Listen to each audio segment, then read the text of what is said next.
There we go. Hello, hello, hello. Ah, yeah, it's working. Sorry. Okay, we are live. Sorry, we're live. So if you can hear me, say hi.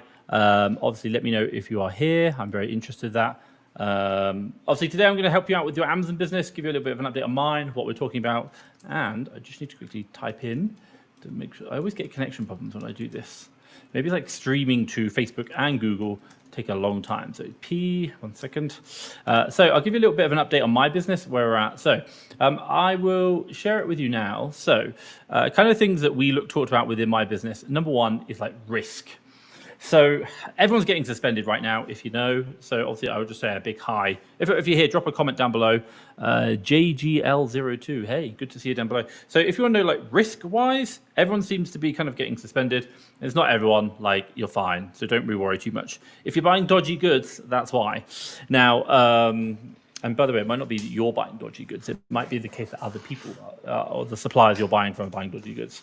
So when we talk about Section 3 is what we're talking about. So within my business right now, one thing that we're really kind of like just trying to focus on is trying to narrow down the number of suppliers that we work with. So this is really about Amazon supply chain, because Section 3s are all around problems with the supply chain, people getting cancelled, not being able to prove their products are authentic, and Amazon that are not accepting them. So one thing that we've really done is just really kind of looked at our suppliers and said, what's the kind of like 80-20 principle? Where are we getting the bulk of our sales from?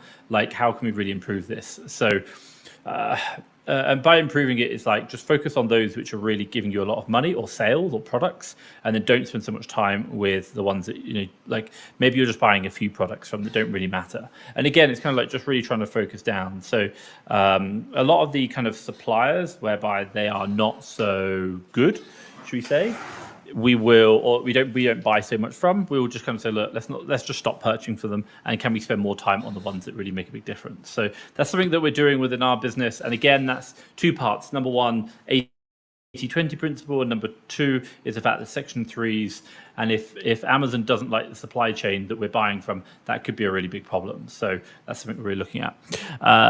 JGL02, let me just kind of put your thing up and say, hey, how are you? How's your business going? Let me drop any questions down below. Obviously, I'm interested to know what's kind of coming on. Definitely need water. Stay hydrated, people. So number one, let me know, JG02, how your business is getting on. Any questions you can ask. So number one, we're reducing down the number of suppliers we're working with, just because it's like, trying to work with supply chain. That's a really important part. Number two, I'll take those out because then my ears are a lot easier. Number two, we are also looking at trying to find some software which will allow us to manage our inventory better.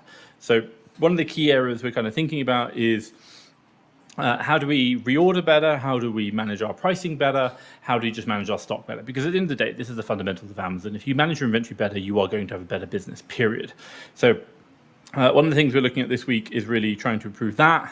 So I'm going to be reaching out to some sellers that I know. And if anyone has any really good software that they use, which kind of helps them understand how their inventory is going, let me know. I will say this, within Amazon Seller Central actually is pretty good. Like obviously Amazon are a really big company, and it's in their incentives to allow us to, what do you say, like manage our stock well, see what's going on. And we are spending, we're checking out all the reports that they're doing. There's two kind of reports that we look at which could be quite useful. So, and by the way, I'll share them with you now because I think they might be quite helpful. Number one, if you're trying to find stock, hey Warren, good to see you. Let me know, Warren, if you've got comments, drop them down below. Honestly, I'm here to help. I'd rather have an interactive session rather than Tom talking to himself session. So number one, if you want to know, like, one of the key kind of considerations you want is having your stock moving at all times. So what does this mean? Stock with no sales. Now, you can always see stock age, that's fine, but stock with no sales is quite a challenge. So if you go to Amazon Seller Central, you go to inventory and you go FBA inventory, it's got to be FBA inventory. And then you go to preferences at the top right, you can turn on a view, which is sales summary, I think it is. And it will basically show you either the sales in the last 30 days or the last 90 days, I believe it is. And what's really good about this is it's going to just help you see, like you can literally just sort it by that, and then it will show you products which are not selling, i.e. not moving. When you can basically hover over each of them, and it will show you sales in the last 7 days, 30 days, 60 days, and 90 days, which is really, really useful. And the really important thing is for us, we're using that along with some other things just to help us constantly check in on our stock to see what's selling, what's not selling, and therefore we can go into the repricer or go into the stock or go into like whatever's happening and get it moving again. Because the last thing you want is something's like, oh, it's been 90 days, it hasn't sold, and you look back and go, man, like if we just dropped the ROI by 1%, we would have been selling 6 months or 2 months ago. That's the frustration thing. So that view can really help you out. And we're looking for more views like that. There's another one in regards to Amazon. They do like SKU inventory report. It's quite detailed. It has a lot of information in there. So we're going to have a look into that this week. And that's something that I'm looking at as well. Got a couple of questions come in. So Alex Tucker. Hey, Alex. Firstly, thank you for all the advice last stream. I joined, seen a noticeable improvement in the quality of deals coming through since. Fantastic. How did you do that? Let me ask that question. How did you improve the quality of deals? Alex, let me know what happened. What advice did I give you and how have you improved the quality of deals? But honestly, I'm glad I can help you. Let me take a picture of that because it's nice that I can help people. Boom, boom. You're like, yeah, look at that. People are like, Tom, stop taking pictures. It's really good. I like it. Thank you, Alex. Really good. Tell me what you did. What advice did I give you? What did you do? What worked? That I'd really like to know. Next one, JGL02. Hey, Tom, going okay, thanks. Preparing for VAT register start of next month. Cool. Had some test orders for products go very well. Trying to figure out how to get around their ordering system as hard to bulk buy. Cool. Hopefully it's not Boots if you're doing that. So VAT registered. A couple of things about VAT registration, which I've said before and I'll say again. Number one is the fact that you can, at the point of VAT registration, you can claim back all the cost of the VAT that you paid on the stock that you currently hold, which is whatever stock you've got inventory, the price that you paid on the VAT, you can claim that back. That's fine. And then also as well, you can claim back any services that you have used, which are VAT registered for the 6 months prior to VAT registration. So collect all those invoices in and you'll know what's VAT registered. Generally speaking, if it's in the UK, it'll probably be VAT registered. If it's not, then you won't be able to do it, like US, for example. So that's really, really important. Then number two, the one which I would really recommend you should be aware of, because it's like you won't know it until you get a problem. So the thing which I'd say about VAT is you should be putting your company name in the address field when you're purchasing, if you're doing OA. And the reason why this is important is because if you just put Thomas Parkinson in and then my delivery address, if the VAT man does a reclaim, or should we say an audit on your account, on your VAT returns, we have seen evidence whereby they are rejecting VAT reclaims whereby the company name is not on the invoice, but only the director's name is on it. Because they say the director should be the one reclaiming the VAT, not the company, because the director is the person named on it. And the risk is that the director and the company can both reclaim VAT, which is VAT fraud, so they don't allow the company doing it. And therefore, you will not be able to reclaim it because you as a director are not VAT registered. So bit of a pain, but just be mindful that is something that you want to put your company name on the invoices. So I hope that makes sense and I hope that helps you out. Also as well, final top tip, if you're going VAT registered, just set your tools today as VAT registered. Why? Because you want to start sourcing products which are going to be to the VAT standard, or should we say including VAT, so that way when you transition over, they're still profitable, no longer making a loss. Top tip there. Also, as well, in regards to bulk buys, if I could give you a little couple of top tips in bulk buys, if you kind of think about the way cancellations work, they're going to be a number of factors. So they could be IP addresses that you're buying from. They probably won't be card because you can't index cards, but they'll probably be address, IP address that you're purchasing from, the account that you're using for the supplier. These are all variables you've got to test for. So like maybe put through multiple orders on different IP addresses using a VPN, for example. Maybe put multiple orders through using different accounts. If you don't know about catch-all email addresses, check them out. Like you can do tom+1@gmail.com, tom+2, tom+3, tom+4, and they will all go to the tom@gmail.com because Gmail doesn't do the pluses, it just disregards them all, so it's really helpful. So using the accounts. Then the other one, so that's like how they detect. And then the other one might be that their system is, they detect it a slightly different way, whereby if you are putting orders through, it could be that if you put too many orders or too much value through in one day, that's the problem. So it might be the case that you need to do different, one order, next day, next day, next day, next day. It's a pain, an absolute pain, but I promise you it's worth its weight in gold, because if you learn how to put big orders through and no one else can do it and it's really difficult, then you just got an advantage that no one else can take advantage of. So the net result is that you are now going to be able to buy products that people cannot buy, and they will all have like ones and twos because we see it on the listing, and you're going to have like 200. So you're just going to control the listing. You're going to be like, wow, it's mine. So that's like a really top tip I'd recommend if you can get, as you say, in regards to getting cancelled orders through. I'd strongly recommend it. So really, really good.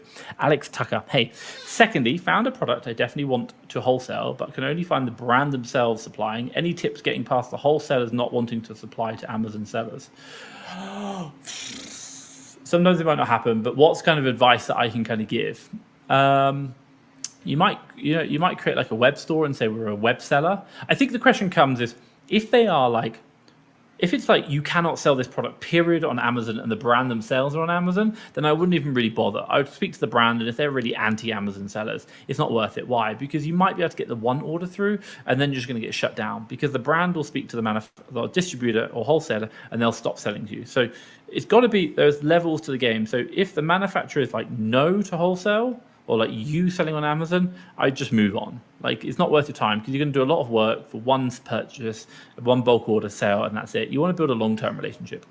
So, but if they're not against it and it's just the wholesaler causing the problem, then it might be the case that number one, try and find other wholesalers. You can do this by contacting the brand and asking who their distributors are.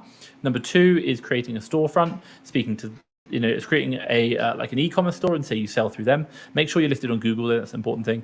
And then the other one is you can do the route that Dan 1000 Asen said we are a multi-channel retailer, e-retailer, and Amazon is one of our channels, but it's not the primary one. So again, you're not lying, but you're also kind of giving yourself opportunities. So I hope that kind of makes sense. Again, it's just this, welcome to the journey. This is it. Warren Holland. Okay, here's a question for you. I have some listings that I'd like to put into one as a variation. Is it possible with an existing listing? So you're basically talking about parent ASINs and child ASINs. So these are variations, and that's a point. So long as you own the listings, I don't see why not. And they're the same product, but with a variation. I think you can do that.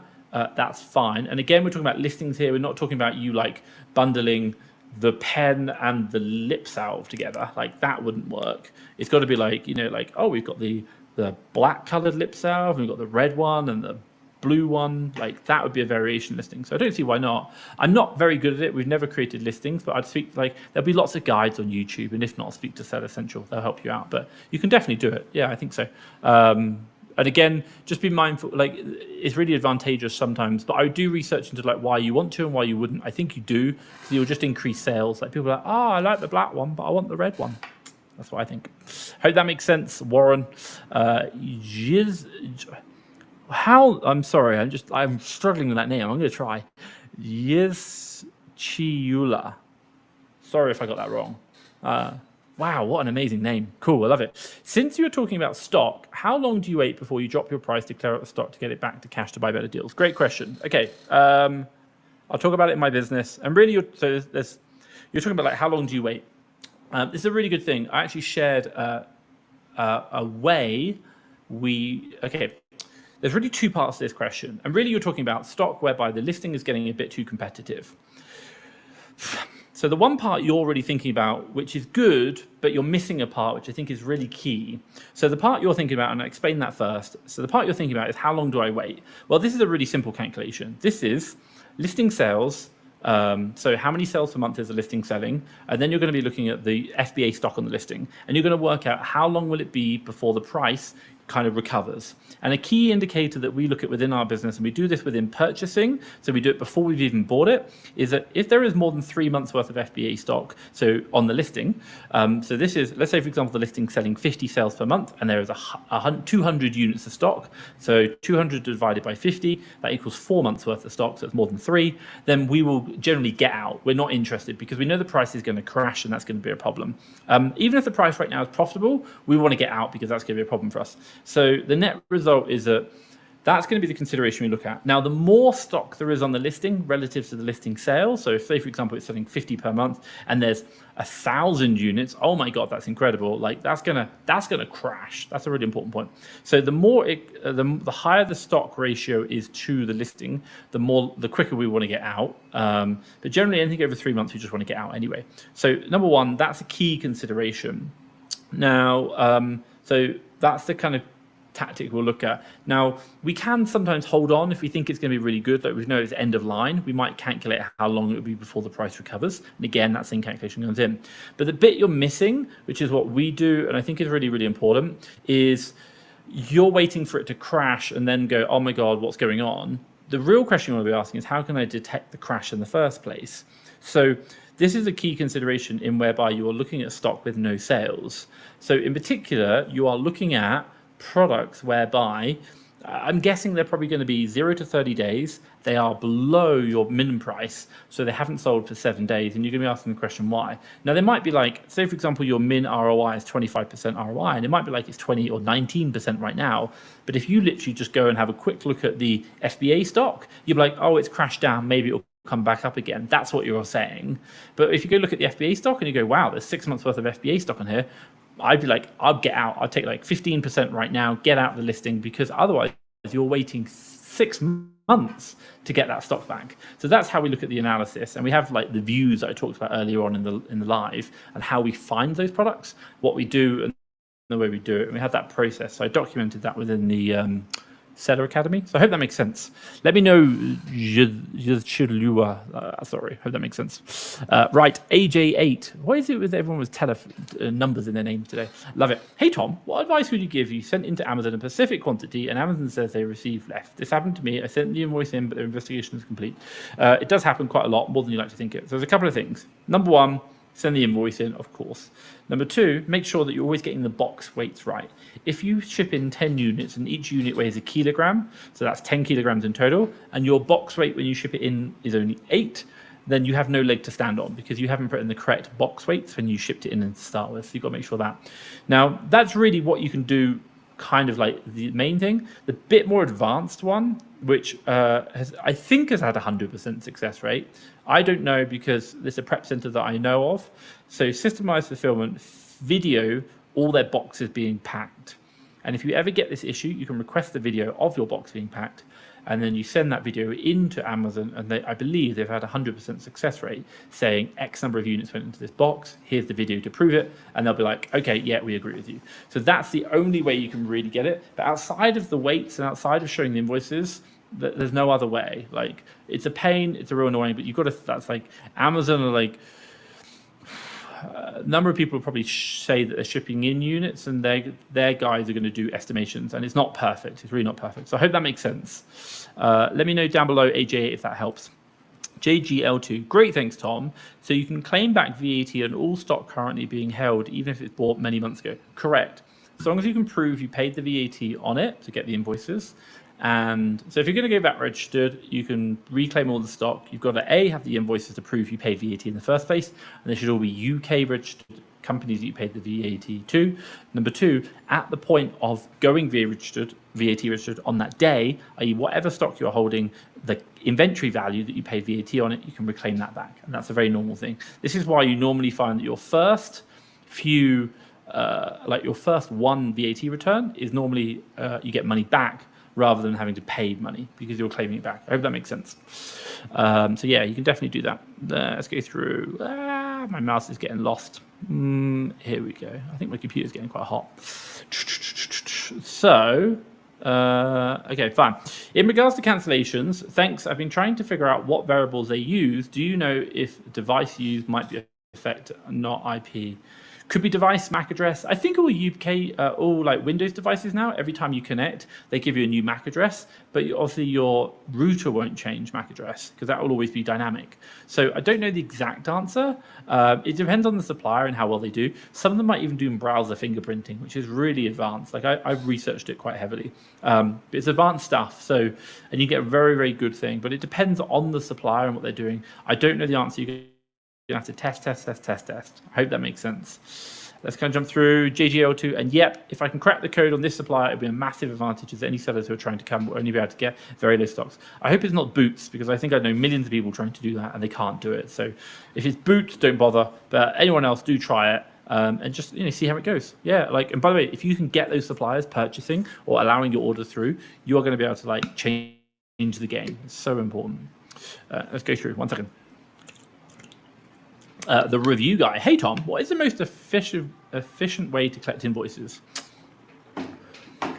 A VA, honestly, like $3 an hour, even if you like $3 an hour. Okay, so the way we do it, the way I've done it in my business all the time.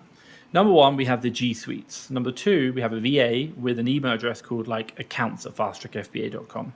Now, number three, you got Thomas or like purchasing at fasttrackfba.com. Now, accounts@fasttrackfba.com has what's known as delegate access through G Suite into purchasing at fasttrackfba.com. And what they can do is obviously send emails on our behalf. And then they can also log into the supplier accounts, do everything we need to do. We also give them a telephone number so you can make phone calls to get stuff. And that's it. They just do it all. Like it's been years since I've had to get invoices. And then the only other one that we do is whereby if it's like they'll ask me to get invoice because I'm the only one who has the account details because maybe it's like sensitive. But that's for Fast Track FBA. But yeah, I hate to say it, it's a VA because it's a labor-intensive process. There is no kind of like automated API to go and get them. You have to just log in, get it done. And a VA at $3 an hour is the way to do it. Even if you get one of your sourcing VAs, like an hour a day, for example, to do it, absolutely fine. That's what I would do. It's just not worth your time doing it. I hope that makes sense. Thanks, Warren. No problem. I'm glad I can help you. Guys, drop your questions down below. Honestly, I'm here to help. I'm really happy to help you out. Which is better, manual or using tools? Well, if you're not using tools, I'd say using tools. That would be my answer. But I hope that makes sense. You're back. Yes, Chua. I hope that makes sense. Thanks, Tom, for the advice. Another question. Here is what advice do you have? Okay. What advice do you have for sellers planning to expand the USA marketplace currently doing UK? Should you transition fully or hold on both? Okay. Great question.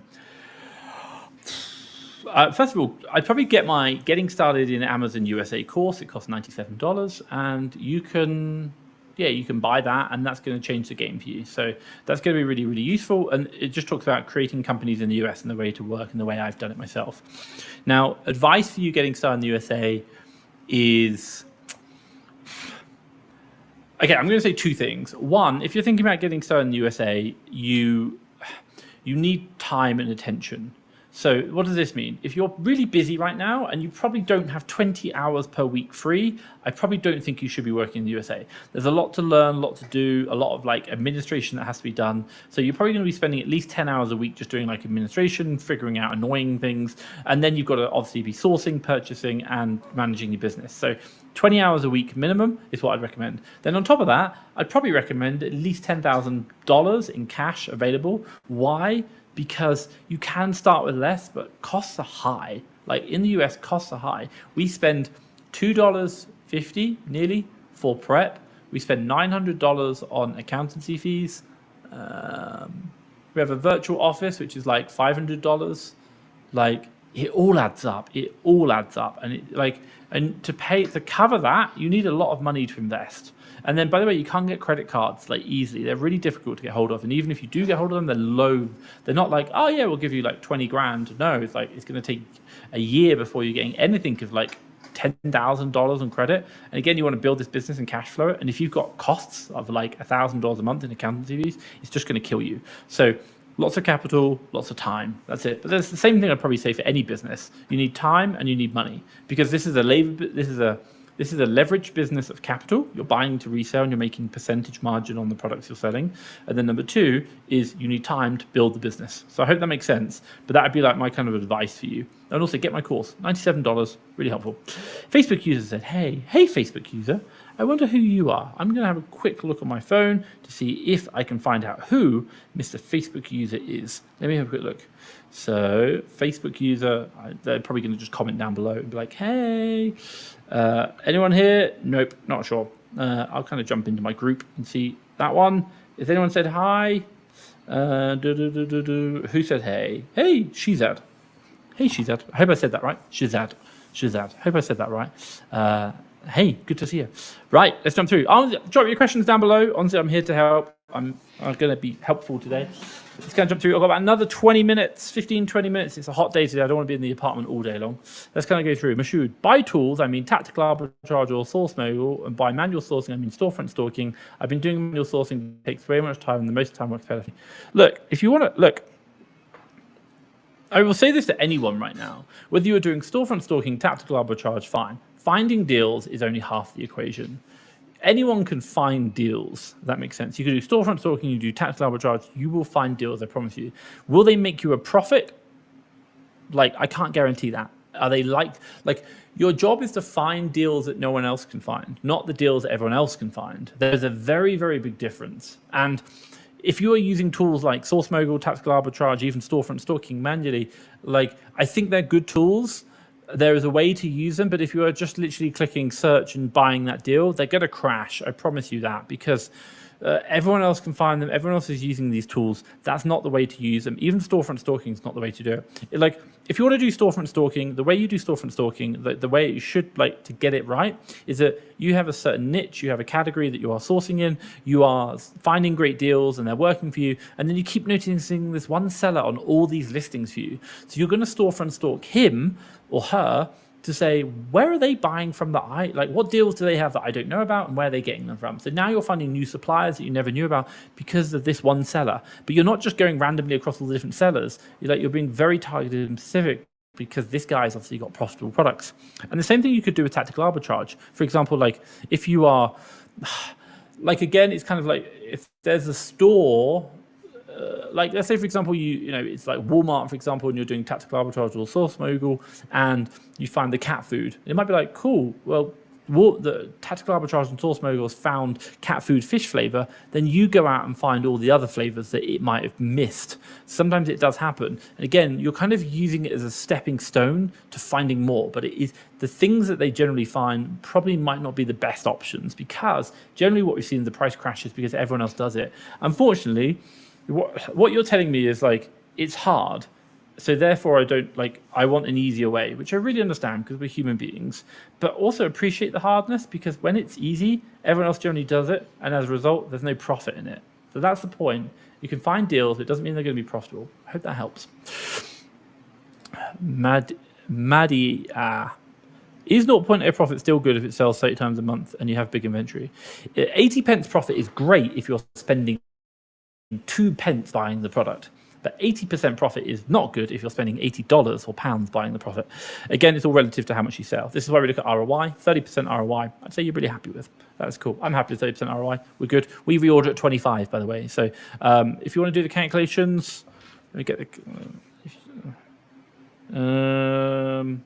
If you're making an ATP profit, generally I don't like ATP profits, but you can do it, divided by 0.3, is that right? Yeah. So if you're making a 80 pence profit, your product should be costing, and you're getting a 30.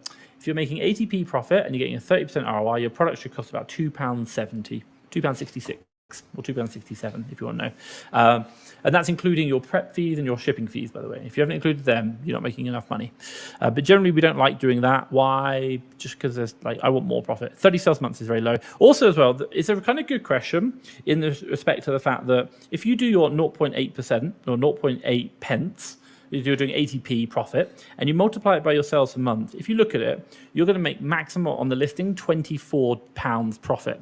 Now, the one thing you got to think about is, like, are you going to make all that £24 profit, or are you going to share that with another seller? Fine. So if there's like one seller, you're both going to make £12 each. So you're like, it's not that much money. And in my business, when we're trying to go deeper, like right now, one of the key metrics we look at is, like, if I'm not going to make $150 per listing per month, I'm probably not going to be interested. Like, we can buy it, it's going to make money, but, like, it's just too slow. And again, I'm trying to push up that, like, profit per ASIN per month. That's going to help me out. So this profit per ASIN per month isn't really very much. So I'd probably say it's not a good deal, but it could be, it could not be. If you're buying it for 1p, making ATP, living the dream. Hope that makes sense. Yeah, she did. Hey, she did. Perfect. Love it. Cool. Facebook user, can't wait to get my first VA from you. Hopefully next week should be ready and handed over to me. I love it. Honestly, looking forward to it as well. Obviously, you're in the Facebook group. I know that. I saw as well. So anything, speak to my team, the VAs. Obviously, they'll support you, everything. And obviously, you're going to, next year, or this year and next year, it's going to be like, whoa, you're going to love it. Absolutely love it. So absolutely love it. Obviously, let me know if you've got any questions about VAs down below. Obviously, I'll answer them as well. So JGL02, 1 second. Tom needs water. It's a hot, Mexico City is like really hot right now. Do you have any video examples of finding a niche in the UK market, finding it quite difficult? Go to my YouTube channel, go to Just go to videos and just look at the most, scroll down to you see like top 100 suppliers. It's probably like a month, 2 months ago, I recorded one. It talks about the like 6 steps that we talk about and like how to find niches. At a very fundamental level, I'll explain it to you now because I think it'd be helpful. One, find a category that you like the look of, preferably something you're interested in. So if you like I don't know, football, cool. Football could be, sports equipment, fine. So one, find a category. Ideally, if it's too big, go into a subcategory, cool. Number 2 is within the subcategory, you probably want to use like Keep or Reverse Product Finder. You're going to look for, look in that subcategory, you're going to look for products where there's no Amazon, no brand, and generally Amazon, there's a lot of products. So you generally want to open up to 5,000 and then you just want to group it by brand. So you're looking for like, what are the brands in that subcategory whereby there's no Amazon on the majority of the listings? And then you're just going to go through and check. There's no other brand on the listing. There's no IP complaints that we know. So find 5 to 10 brands which sound interesting. So in football, it might be like Nike. So in sports, in the sports category, the Nike is a brand that we like. Cool, fantastic. So, and then once you've done that, use the top 100 supplier list. Then you go and find from that top 100 supplier list, all of them which have just like they sell Nike. Cool. Then you're going to go through each one of those suppliers and you're just going to do that right mouse click search on Amazon, right mouse click search on Amazon, right mouse click search on Amazon. And the reason why you can do this is because you're looking for which suppliers generally have good pricing. So then out of like maybe 50 suppliers or 20 suppliers, you're going to go, these 5 are really like competitively priced, they sell the products that we want, that's cool. And then you're going to start placing orders and then you're going to be like, okay, these cancel, these do okay. So these 3, like they have no problem with, we want to keep focusing on them. This one cancels sometimes, we need to try and get around it. This one's called Boots and we're never going to buy from ever again. So then you try and get around the orders. And then you're also looking for like voucher codes, trying to minimize it. And that's what you're doing. You're trying to find old codes for suppliers which sell the products you like, which allow you to buy big, or you know how to get around the ordering, that sell the brands and categories that you like. Ideally, the products are going to be in short supply. If the products are always on supply, everyone's going to crash the listing. But if the products are always kind of coming in and out of stock, you're like, I'm just going to keep checking them. That's it. Because if they're in short supply, the prices always remain high. That means you can get in there and buy. That's what you're looking for. It takes time. It really does. But once you've got it, you're like, cool. I go to Sports Direct. I look at Nike and I look at the listing. And then I do my little hack that I know is maybe Control-Shift-I. I can see the stock levels of the products in the HTML code. And then the net result is that I know which has got the low stocks in Sports Direct relative to how much is selling on Amazon. I can get the orders through, and that's all we do. That's the way we do it. And we have like an old code which is still working, and they do cashback. I don't think they do. But the idea is that cashback pays out 100% of the time. So we can go down to like 15% ROI because we're getting 5% cashback. Like, I'm onto a winner. And then once you figure that out, then you hire a VA to just keep doing more of it. And you're like, wow, we can just buy. Because you're basically getting consistent supply. That's what you're looking for. Hope that makes sense. I am a freelancer from Upwork, working for my clients, and they're making due to my product validation query. Cool. Look, by the way, if they're your clients and that's what they want, you've got to deliver to that. That's it. Like, your clients can do that. Welcome to life. Yeah, that's the way it works.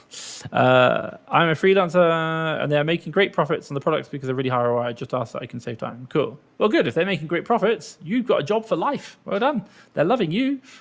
By the way, thank you so much for your advice. I really support it. Cool. No problem. Hey, keep up the great work. Keep delivering great ROI products to your clients and you'll do really well. The review guy. Sourcing is easy and this business is all about collecting data and making calculated decisions, but I also suggest you try a lot of stuff. For example, my team found a deal ranked at 700K. Yeah, and what's really interesting is like a really good point. So everyone talks about like sub 100K.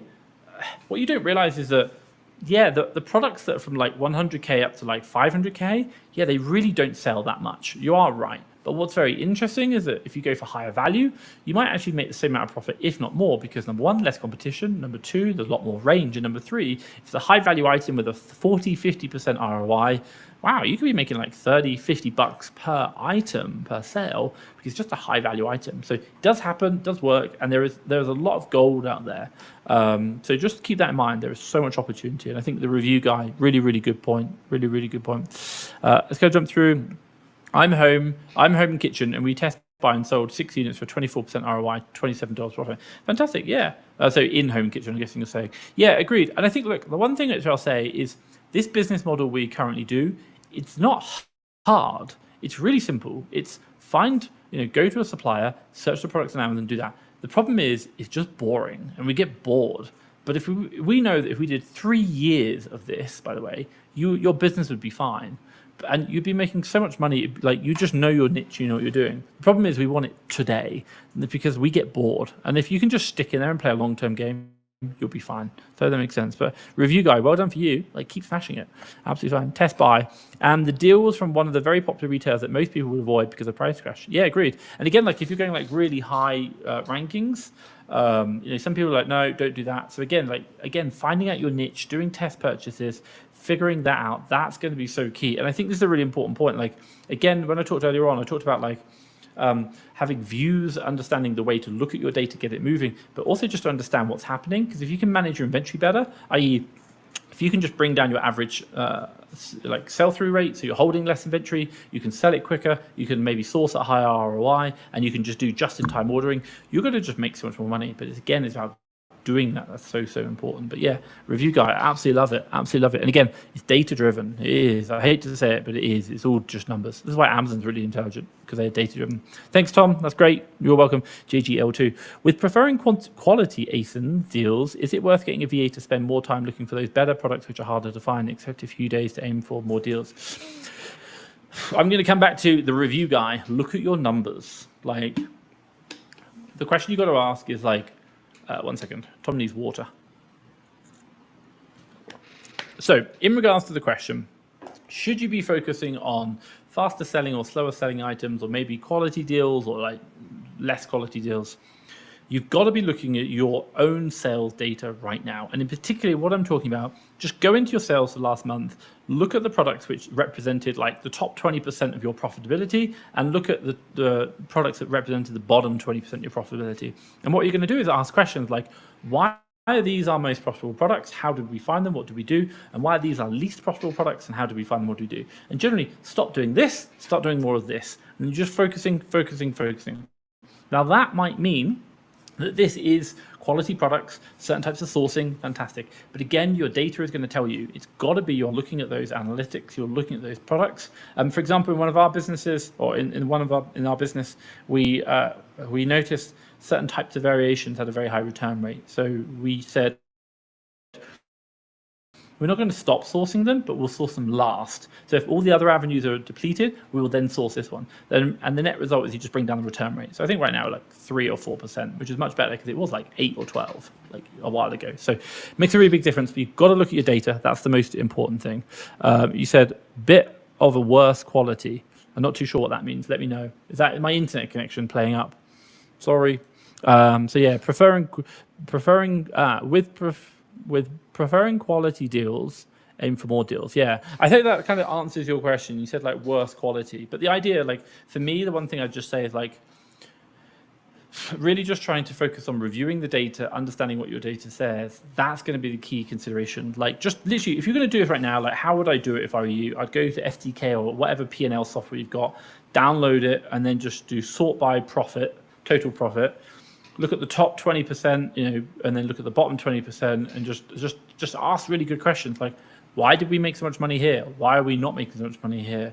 What should we stop doing? What should we do more of? And then and by the way, do it with your team. Maybe break it down by VA, for example, and then say of this VA's deals, what the top 20%, what the bottom 20%, what should this one VA do? By the way, get your VA to do it and present it back to you because they'll know the answers. And the idea is that you're just going to focus on what's working. And this is like a constant process you should be going through. So I hope that makes sense. Mashhood. Assuming you have 40 sellers on the listing, but only a few of them have stock, the rest are out of stock, can I go to the product if the buy bot rotation is perfect? You can, but Masood, like, you've got a slight problem in the fact that, like, you're an Upwork person, so you need to check with your client whether they agree with that or not. Like, and again, without seeing ASINs, it's always a bit hard. Like, I would just send it to your client and say, cool, what do you think? That would be my feedback. So if you are like, if you're a VA working for someone, you've got to share it to your client, because while I might say, yeah, I would buy that in theory, if your client doesn't agree, it doesn't matter, because at the end of the day, they're not me. And I've seen this many times whereby clients are rejecting deals of their VAs, and many times for one reason or the other. And when I look at the deals, I'm like, I would buy that, I'd buy that, I'd buy that, I'd buy that, because they want, they're after like perfectly straight lines, no competition, over 20 sales per month for the VA or the then sales. They want 50 sales in the listing. They want at least like $5 profit. I'm like, these are like, unlike like these deals that you're asking for are going to be like few and far between. But also as well, when you're waiting for these amazing deals, you're missing out on so many good opportunities. That's what I'd be really, really careful of. So again, you've got to speak to your client, and I think there's so many opportunities. Right, guys, drop your final questions in. We've got a couple of minutes and then I'm going to drop off. JGL2, that's a really good point. Thanks, Top. I'm assuming you mean Tom. We'll go over that data with the VA so it's objective so they can see what product worked and what didn't and how we can do what worked more. Yeah. By the way, like top tip for you, get your calendar out. Put it in your calendar right now. Call it a 1 hour review session once a month. Call it 80-20 principle. What's working, what's not. This is a process, by the way. Set reoccurring 1 month. Invite your VA and just say, the aim of this meeting is to discuss what is working and what is not.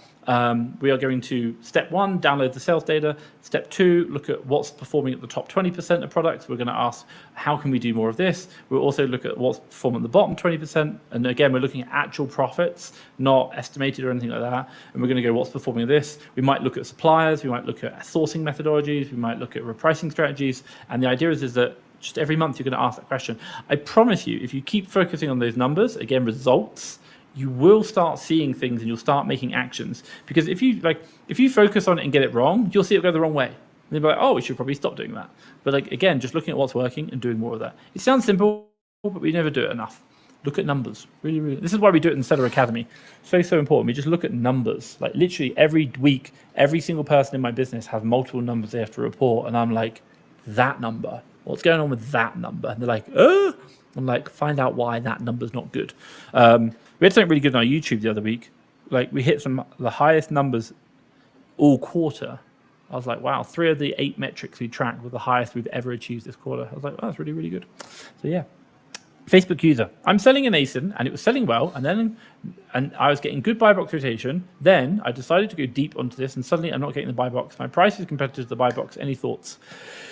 You've just got to play, really got to play. So top tips for you. Number 1, you don't think you're getting the buy box. I would actually check the real data. Keeper is not real data, unfortunately. You've got to go into Amazon Seller Central, business reports, and then sales by child ASIN, and you've got to pull the buy box data from the time period previously, and then obviously the time period now. Number 2, I'd be looking at the view count specifically on that, because if the view count's gone down, you might still be getting the same buy box rotation, but there's just not enough customers viewing it anymore. Again, that's going to help you out and understand. Again, none of this is on Keeper. You won't see it on Keeper. It's all in Amazon Seller Central. And then finally, I would be, if the view count's the same and my buy box rotation is down, then I'd be looking at, okay, what's changed in regards to the sellers that I'm competing against? There could be a bigger seller on, so now I have to underprice them, undercut them. That could be the thing you have to do. But you're just going to keep fighting to get that buy box back. I hope that makes sense. So yeah, really useful. Thanks, mate. I'll have that in the calendar now. Hashtag excited. Building processes and systems is like the way to do this. By the way, like I think the way you got to think about it is like, I'm here to solve the problem, not to keep reinventing the wheel every single day. And so if you're not like, if the action you're about to take doesn't solve it in the long term, then don't take the action, because you're going to have to push the ball back up the hill again later. It's not worth it. So like putting things in calendars, building processes is perfect. That's what I really recommend. Sean, when are you doing the next AMA? YouTube told me to start at 7 p.m. and I've missed it. Damn. Is it 6 p.m. now? It's 6 p.m. Oh, okay. Sorry, it starts now. Like right now. Do I have to change the calendar clock? It could be your time zone settings, because UK changed. I do them, so I basically started 45 minutes ago. So yeah, about 45 minutes ago. I'll check the calendar time and see what happened. But yeah, I kind of finished about 1:45 because I need to like wrap up. But yeah, I'll do it next week about 6 o'clock, I think, UK time, because you had the clocks changed. So yeah. And on that note, ladies and gentlemen, give me a big thumbs up if you've enjoyed this. And I will see you same time next week. So I do need to wrap up, and I've got a busy day ahead of me. Right. Keep smashing Q4. We have seen sales going on. They definitely increased. I've seen that massively in my own business. But Q4's here. Buy, Black Friday. Get some deals in. Get selling shit. You're going to love it. Tom didn't swear then. Stay safe, people. See you same time, 6 p.m. UK time next week. Next week. But I'll see you then, or normal time for everyone else. Stay safe. Bye.